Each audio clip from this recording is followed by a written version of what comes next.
శ్రీ దత్తాత్రేయుడే ఆదిగురువు. స్వామి చరిత్ర.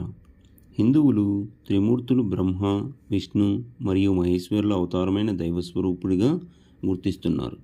దత్త అనే పదానికి సమర్పించిన అనే అర్థం ఉంది. త్రిమూర్తులు అత్రి మహర్షి మరియు అనసూయ దంపతులకు పుత్రుడి రూపంలో తమను తాము సమర్పించుకున్నారు కనుక అతడిని దత్త అనే పేరు వచ్చింది. అతడు అత్రి కుమారుడు కాబట్టి తన పేరు ఆత్రేయ అయింది. ఉత్తరాది సాంప్రదాయంలో దత్తాత్రేయను ఒక అవతారంగా లేదా శివుడి అవతారంగా మరియు నాథ యొక్క అధినాథ్ సంప్రదాయానికి సంబంధించిన ఆదిగురువుగా గుర్తిస్తున్నారు.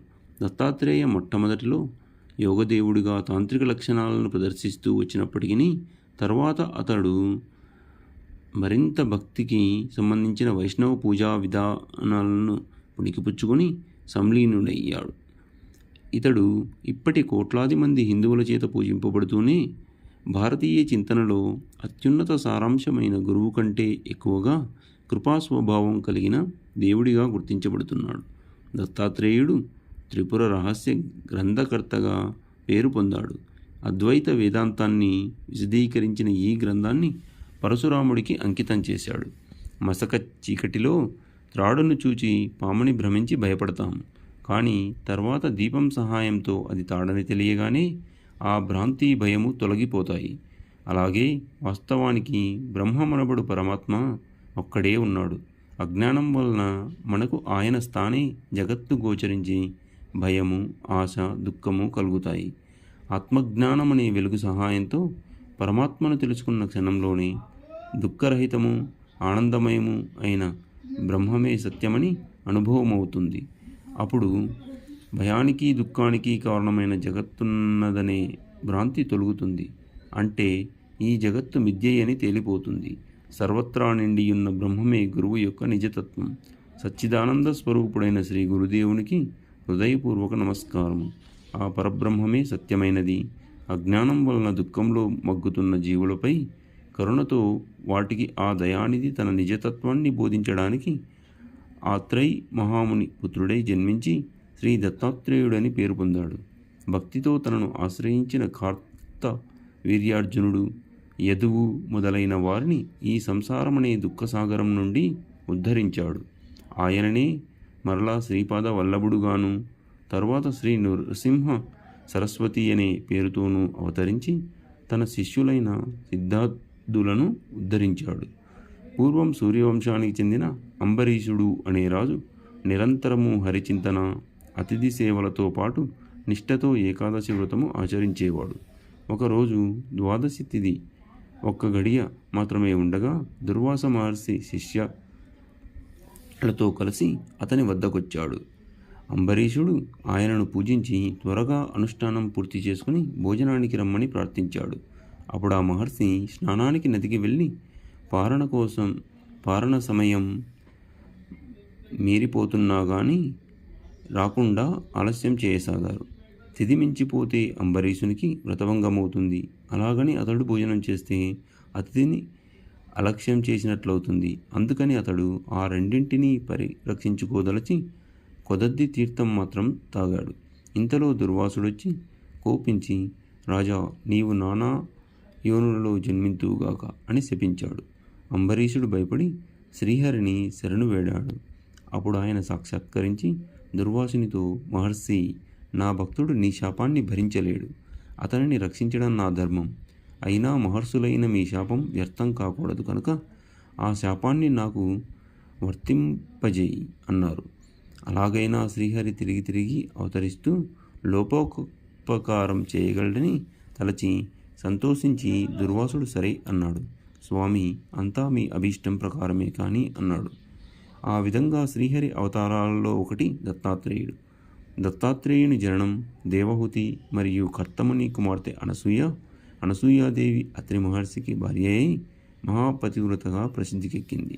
ఒకసారి త్రిలోక సంచారి అయిన నారద మహర్షి బ్రహ్మ, విష్ణు, మహేశ్వరుల నివాసాలకు వెళ్ళి అక్కడ అనసూయాదేవి పాతివ్రత్యాన్ని గురించి ఎంతగానో ప్రశంసించాడు. అప్పుడు త్రిమూర్తుల భార్యలు అసూయ చెంది ఆమె పాతివ్రత్య మహిమను తగ్గించమని తమ భర్తలను నిర్బంధించారు. అప్పుడు త్రిమూర్తులు అతిథి వేషాలలో అతి మహాముని ఆశ్రయానికి చేరుకున్నారు. అనసూయాదేవి వారికి ఎదురేగి స్వాగతం చెప్పి ఆర్ఘ్యపాదాదులు సమర్పించి, మీకు నేనేమి చేయాలో సెలవివ్వండి. అత్రి మహర్షి తపస్సు కోసం అరణ్యంలోకి వెళ్ళారు. అప్పుడు అతిథులు, అమ్మా, మాకెంతో ఆకలిగా ఉంది. నీ భర్త ఎప్పుడు వస్తారో చెప్పలేము కదా, మాకు వెంటనే భోజనం పెట్టు అన్నారు. ఆమె లోపలికి వెళ్ళి విస్తరులు వేసి, అయ్యలారా, భోజనానికి దయచేయండి అని ప్రార్థించింది. అప్పుడు వారు, సాధ్వి, మాదొక షరతు ఉన్నది. నీవు కట్టుకున్న గుడ్డలు విడిచి నగ్నంగా వడ్డిస్తేనే మేము భోజనం చేస్తాము, లేకుంటే ఇలా ఆకలితోనే వెళ్ళిపోతాము అన్నారు. వారు ఆకలితో వెళ్ళిపోతే ఆమె అత్రి మహర్షి ఆదేశాన్ని మీరినట్లవుతుంది. అంతేకాక ఆకలితో తిరిగిపోయిన అతిథి గృహస్థుల పుణ్యాన్ని, తపస్సును తీసుకుపోతాడని శాస్త్రం. కానీ పరపురుషుల ఎదుటకు నగ్నంగా వస్తే పాతివ్రత్యం భంగమవుతుంది. పరస్పర విరుద్ధమైన ధర్మాల మధ్య తనను చిక్కించుకోజూచిన అతిథులు సామాన్యులు కారని ఆమె వెంటనే గ్రహించింది. వారి విచిత్రమైన షరతుకు ఆమె తనలో తానే నవ్వుకుంది. అయ్యలారా, అలానే చేస్తాను, భోజనానికి లేవండి అని చెప్పి ఆశ్రమం లోపలికి వెళ్ళి అత్రి మహామర్షి పాదుకలతో, స్వామి, నేను మీ ఆజ్ఞ మేరకు వారు నా బిడ్డలన్న భావంతో భోజనం వడ్డిస్తాను అని చెప్పుకున్నది. ఆమె యొక్క పాతివ్రత్య మహిమాన్వితమైన సంకల్పం వలన ఆమె భోజనం వడ్డించడానికి వెళ్ళేసరికి ఆ ముగ్గురు పసిపిల్లలయ్యారు. ఆమె భావననుసరించి ఆమెకు బాలింతరాలకు వలె సన్యమొచ్చింది. ఆమె ఆ వెంటనే వస్త్రాలు ధరించి ఆ బిడ్డలకు పాలిచ్చింది. ఆ మహాపతివ్రత తన దివ్య దృష్టి వలన వారు త్రిమూర్తులు అని తెలుసుకుని ఊయలలో పెట్టి ఆ జరిగిన కథనే జోలగా పాడుచున్నది.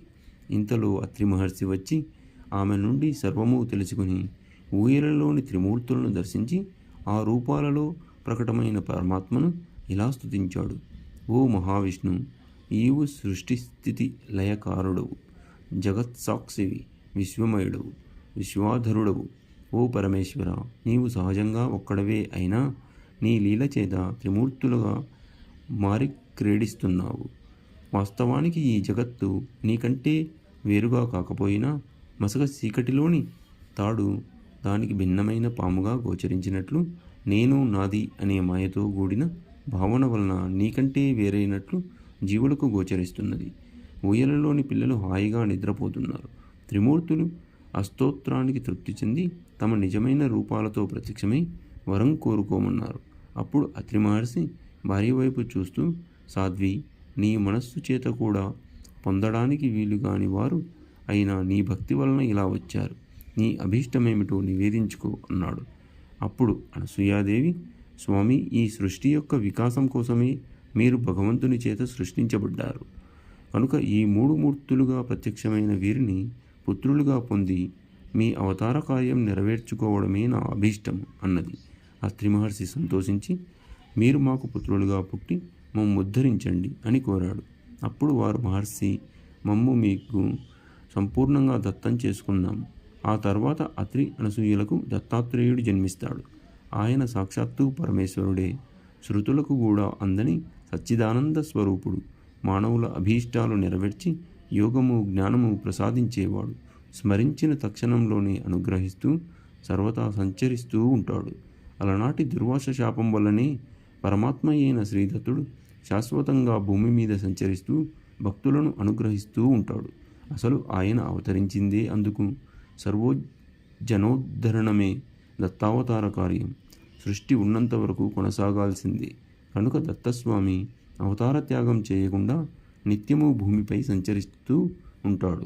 శ్రీ దత్తాత్రేయుడే ఆది గురువు.